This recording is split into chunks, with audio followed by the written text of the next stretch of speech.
அனைவருக்கும் என் அன்பின் வணக்கம். நான் உங்கள் நெல்லை அன்புடன் ஆனந்தி. ஆகாயத்தின் ஆழ்ந்த தியானம் தன்முனை கவிதை தொகுப்பு நூலில் அடுத்த கவிஞர் கவிதா பார்த்தசாரதி, கனடாவிலிருந்து. தமிழ் மொழி மீது தீராத காதல் கொண்டுள்ளதால் கடந்த 3 வருடங்களாக கவிதை மற்றும் கட்டுரைகள் எழுதி வருகிறார். தமிழ்நாட்டில் பிறந்து கனடாவில் வாழ்ந்து வருகிறார்.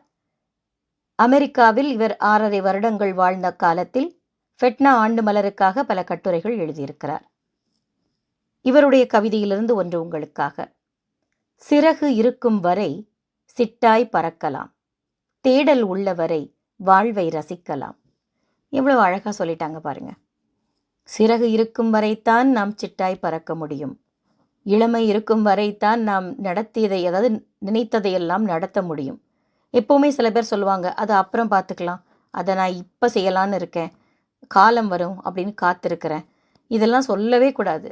உடம்புல தெம்பு இருக்கும்போது, நமக்கு ஒரு தன்னம்பிக்கை இருக்கும் பொழுது அந்த வேலையை ஒன்றை செய், நன்றே செய், அதை இன்றே செய்ன்னு சொல்கிற மாதிரி, சிறகு இருக்கும் பொழுதே, நம் உடம்பில் தெம்பு இருக்கும் பொழுதே, நமக்கு புத்தி கூர்மை இருக்கும் பொழுதே நாம் நினைத்ததை அனைத்தையும் முடித்து விட வேண்டும், செய்து விட வேண்டும்.